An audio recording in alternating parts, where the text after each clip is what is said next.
नमस्कार। आज एक बार फिर सामाजिक विषय को लेकर आपके सामने प्रस्तुत हैं और जिसमें हम आज कक्षा 10 की सामाजिक विषय में सेकंड अध्याय जो कि कृषि भारतीय कृषि को लेकर प्रस्तुत हैं। विशेष भारतीय कृषि क्या है? भारतीय कृषि यानी एक भारत देश एक है वो कृषि प्रधान देश है। प्राचीन समय से लगभग अगर इतिहास का हम उदाहरण देखते हैं तो आज से 6 या 7 हजार वर्ष पूर्व भारत के जो प्राचीन सभ्यता हैं, जिस प्रकार मोहनजोदड़ो या हड़प्पा या सरस्वती सभ्यता, जैसे राजस्थान में पहाड़ सभ्यता आदि सभ्यता का अगर हम अध्ययन करते हैं तो उसमें कृषि के अवशेष या उससे संबंधित तथ्य प्राप्त होते हैं। आज भी भारत की अगर बात करते हैं लगभग 54.67% लोग हैं वो प्रत्यक्ष रूप से किस प्रकार से हैं? प्रत्यक्ष रूप से हैं वो कृषि से जुड़े हुए। यानी भारत की कुल जनसंख्या 100% में से 54.67% लोग हैं आज भी प्रत्यक्ष रूप से कृषि से रोजगार प्राप्त करते हैं। और भारत की अगर जीडीपी में कृषि का योगदान देखा जाता है तो 17.4% जीडीपी यानी सकल घरेलू उत्पाद यानी ग्रॉस डोमेस्टिक प्रोडक्ट, जिसमें कृषि का योगदान है वो कितना है? 17.4%।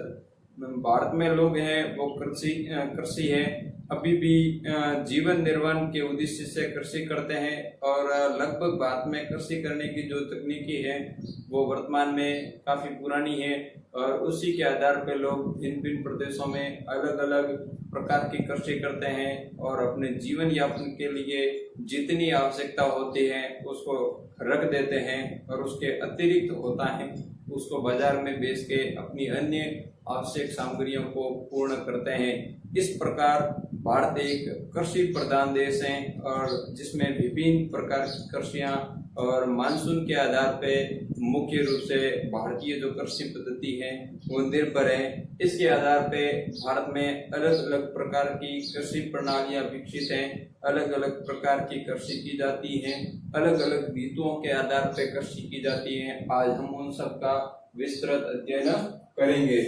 यानी भारतीय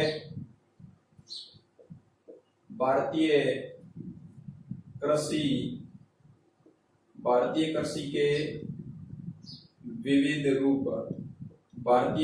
के विविध रूप आज का जो अपने पढ़ेंगे उसमें आएगा कि भारतीय कृषि का क्या है? विविध रूप। यानी हम ऋतुओं के आधार पे या अलग अलग अवधि के आधार पे देखते हैं तो भारत में कृषि है वो 3 प्रकार की मुख्य रूप से देखने को मिलती है।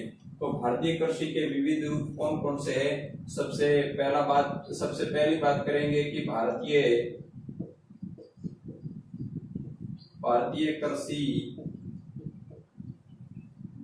कृषि के ऋतुओं के आधार पे ही हमने मुख्य रूप से जैसे कि हम 3 ऋतु देखते हैं। सबसे पहले वर्षा ऋतु, उसके बाद शीत ऋतु, उसके बाद एक ग्रीष्म ऋतु। इस प्रकार इन ऋतुओं के साथ साथ अलग प्रकार की फसलों का उत्पादन किया जाता है। इसके आधार पे हम कृषि का वर्गीकरण करते हैं। भारतीय कृषि के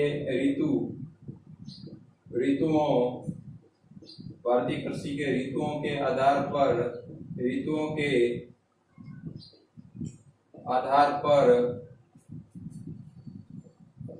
रूप या प्रकार कह सकते हैं। ठीक है, ऋतुओं के आधार पर भारतीय कृषि को कितने भागों में विभाजित किया जाता है तो ध्यान रखना कि ऋतुओं के आधार पे भारतीय, यहाँ से बढ़िया प्रश्न बोर्ड में आता है, छोटा प्रश्न आता है, कई बार इस प्रकार का प्रश्न पूछ दिया जाता है एक आध जो नंबर का कि भारतीय कृषि को ऋतुओं के आधार पे कितने भागों में विभाजित किया जाता है।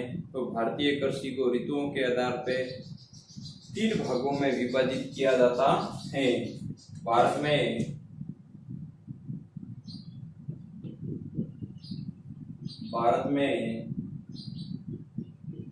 कृषि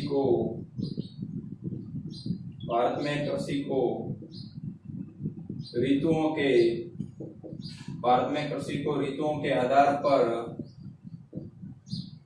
ऋतुओं के आधार पर 3 भागों में, कितने भागों में है? 3 भागों में बांटा गया है। 3 भागों में बांटा गया है। ठीक है, विशेष है, ध्यान रखना है कि भारत में कृषि को ऋतुओं के आधार पर कितने भागों में बांटा गया है? भारत में कृषि को ऋतुओं के आधार पर 3 भागों में बांटा गया है। आगे अब देखते हैं यहाँ पर 3 भाग कौन कौन से है। सबसे पहली बात करते हैं खरीफ की फसल। किसकी फसल मित्रों एवं विद्यार्थियों? खरीफ। ठीक है, ध्यान रखना है, खरीफ की फसल। और खरीफ की फसल की जो अवधि लगभग अपन देखते हैं वो कौन सी ऋतु से संबंधित है? वर्षा ऋतु से। और अभी बात की जाती है कि वर्तमान में जो अपने खेतों में फसल अभी बोई गई है वो मुख्य रूप से कौन सी है? वो खरीफ की फसल है। तो उसके बाद दूसरे नंबर की फसल है जिसका नाम है रबी की फसल। कौन सी फसल है? रबी की फसल। रबी की फसल। और तीसरी फसल है वो कौन सी है? जायद की फसल या जायद फसल।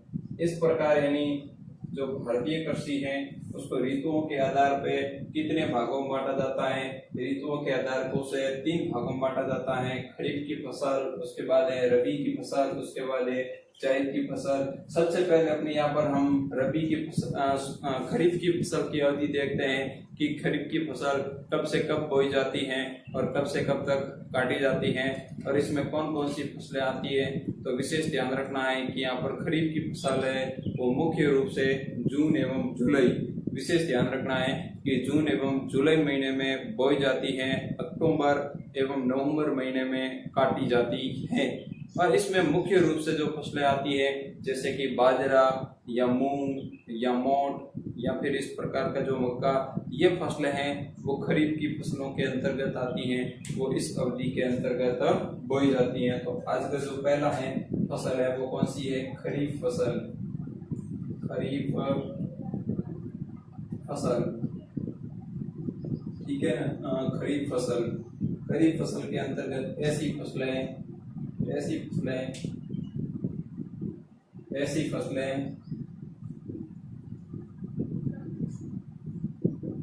जो जून जुलाई, ऐसी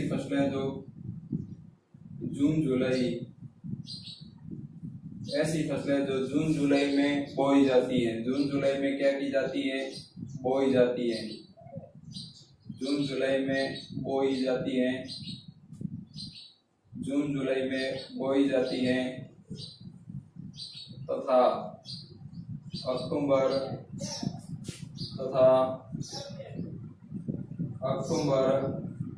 नवंबर में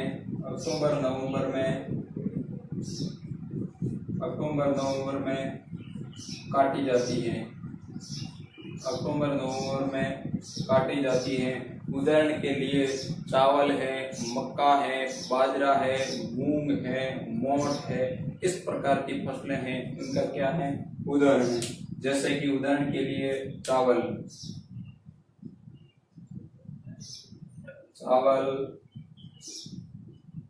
मक्का,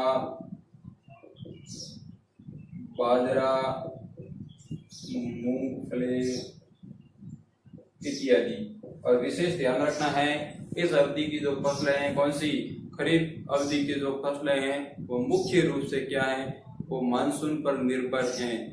ध्यान रखना है जिन क्षेत्रों में पर्याप्त वर्षा होती है उन क्षेत्रों में ये मानसून आधारित कृषि होती है और जिन क्षेत्रों में वर्षा की कमी पाई जाती है उन क्षेत्रों में सिंचाई के साधनों के माध्यम से ये कृषि की जाती है। खरीफ की फसल के बाद सेकंड नंबर की फसल है वो कौन सी है? रबी की फसल। और रबी की फसल मुख्य रूप से है वो कौन सी ऋतु से संबंधित है? शीत ऋतु से संबंधित है। सेकंड नंबर की फसल है रबी की फसल।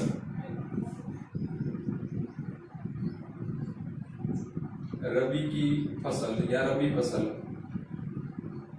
ठीक है। विशेष ध्यान रखना है कि कौन सी फसलें हैं? रबी की फसलें हैं। और मुख्य रूप से रबी की फसल है वो अक्टूबर और नवंबर, कौन से महीने? अक्टूबर व नवंबर और मार्च अप्रैल। अक्टूबर नवंबर के अंतर्गत की अक्टूबर नवंबर में क्या की जाती हैं? बोई जाती है। ऐसी फसलें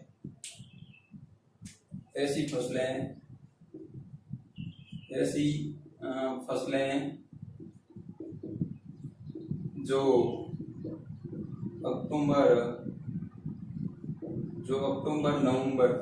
नवंबर महीने में क्या की जाती है, इस प्रकार की फसलें बोई जाती है। अक्टूबर नवंबर में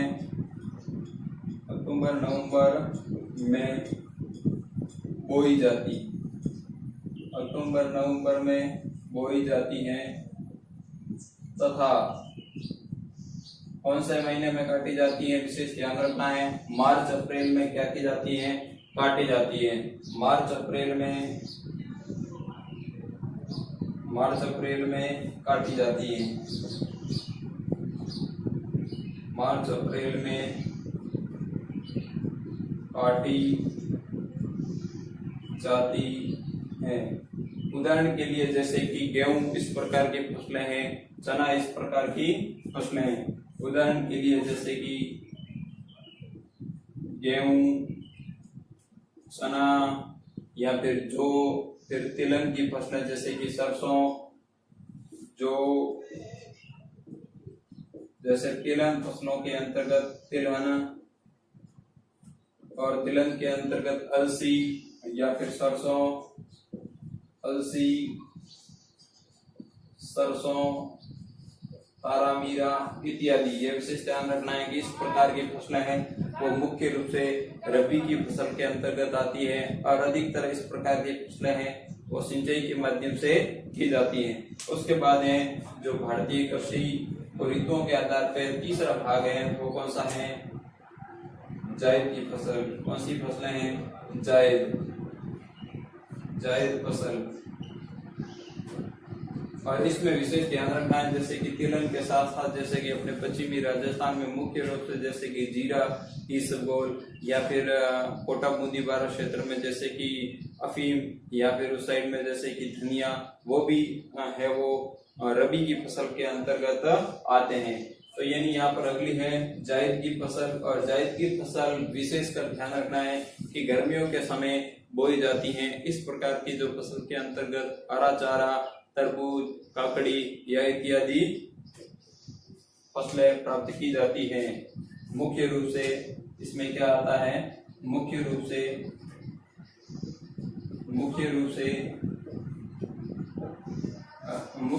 हरी सब्जियां, मुख्य रूप से हरी सब्जियां एवं चारे की यानी पशुओं से संबंधित जो हरा चारा है, चारे की फसलें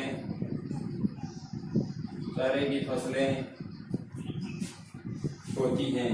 ठीक है, इसमें क्या होती है, हरी सब्जियां एवं चारे की फसलें होती हैं। मुख्य रूप से ये फसलें हैं वो फरवरी से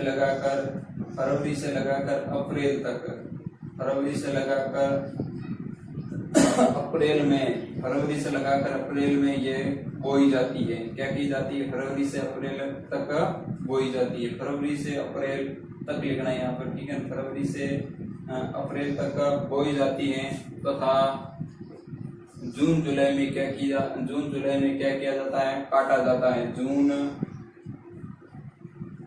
जुलाई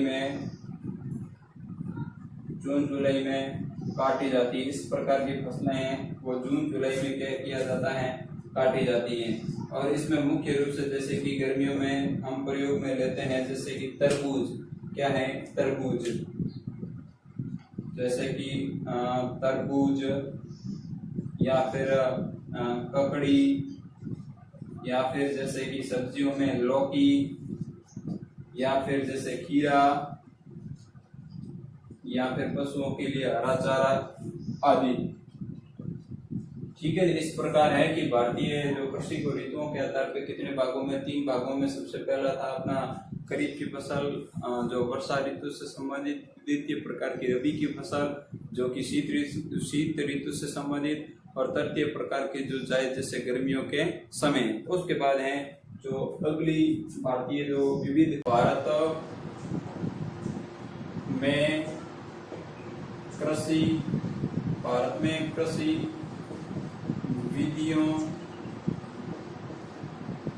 में कृषि विधियों के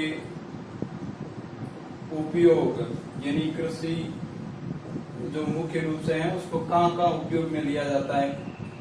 कृषि विधियों के उपयोग के आधार पर वर्गीकरण के आधार पर वर्गीकरण। और हम भारत में देखते हैं कि कृषि को अलग अलग प्रयोग में अलग अलग विधियों के रूप में लिया जाता है। उसके आधार पे हम भारत में कृषि को 4 भागों में विभाजित करते हैं, या फसलों को 4 भागों में विभाजित करते हैं। सबसे पहली फसल है जिसकी हम बात करेंगे खाद्यान्न फसलें। कौन सी फसलें हैं? 1 नंबर की फसल है खाद्यान्न फसल। खाद्यान्न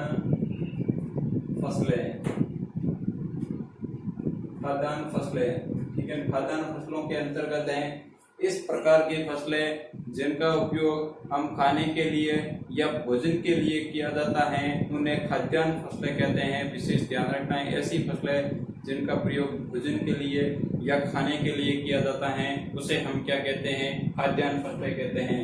तो ऐसी फसलें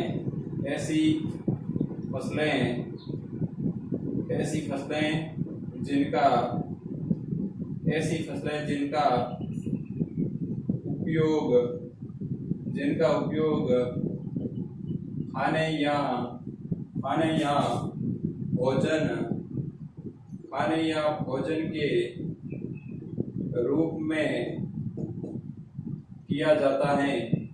भोजन के रूप में किया जाता है। और मुख्य रूप से जैसे कि भारत का प्रमुख जो खाद्यान्न फसल है उसके अंतर्गत जैसे कि चावल व गेहूं का स्थान आता है।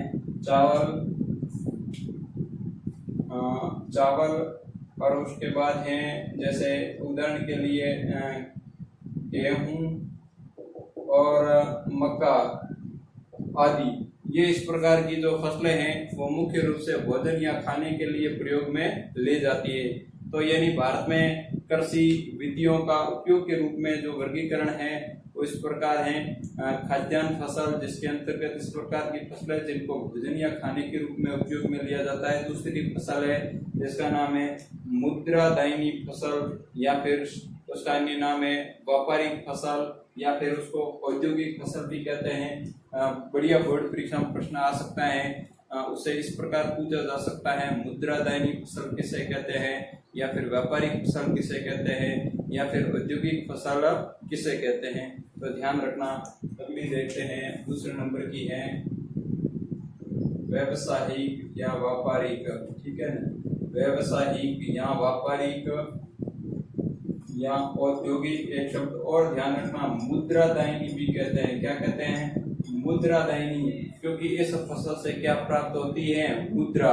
इस प्रकार की फसल या वे फसलें जिनका उत्पादन मुख्य रूप से औद्योगिक इकाइयों या फिर व्यवसाय के उद्देश्य से की जाती हैं उन्हें व्यवसायिक फसल या मुद्रादायनी या औद्योगिक फसलें कहते हैं। वे फसलें या फिर ऐसी फसलें जिनका उपयोग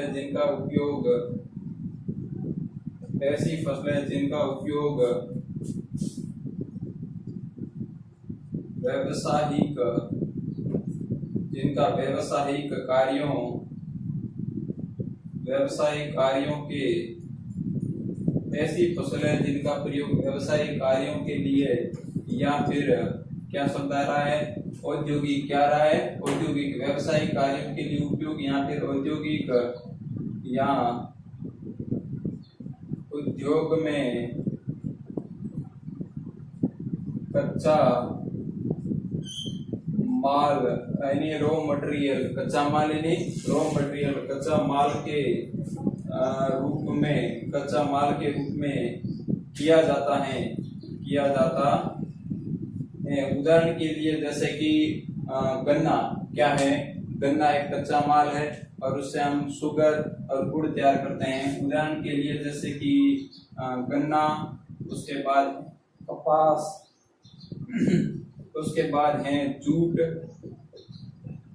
तंबाकू तथा यानी यहाँ पर ये जो गन्ना, कपास, जूट, तंबाकू और तिलहन की फसलें हैं वो भी तिलहन इत्यादि, ठीक है ना, इत्यादि ये फसलें इसका उदाहरण है, जिससे हम मुद्रा प्राप्त करते हैं या औद्योगिक इकाइयों में काम में ले जाती है। और उसके बाद है अगली फसलें हैं जो कि हैं बागानी फसलें। कौन सी हैं? बागानी, यानी जिनके विशाल बागान लगे हुए होते हैं, बागानी फसलें। बागानी फसलें विशेष ध्यान रखना है, ऐसी फसलें हैं, ऐसी फसलें जिसे विशाल बागों से उत्पादित करते हैं, ऐसी फसलें जिसे विशाल बागों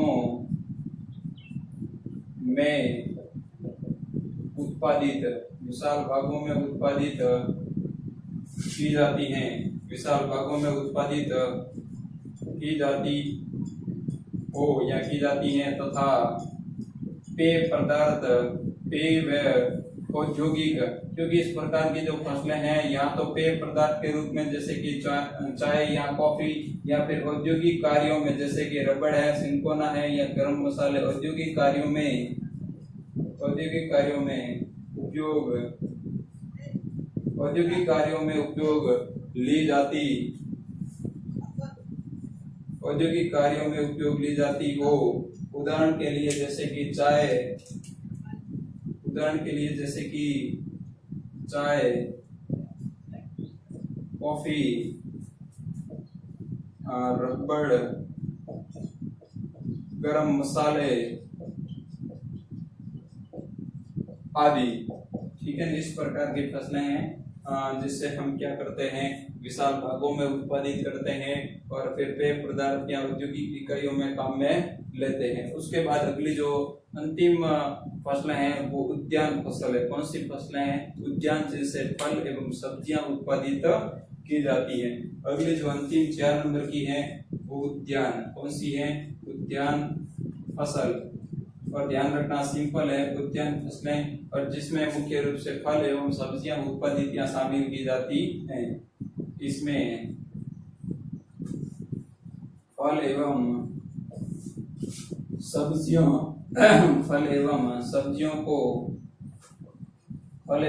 को शामिल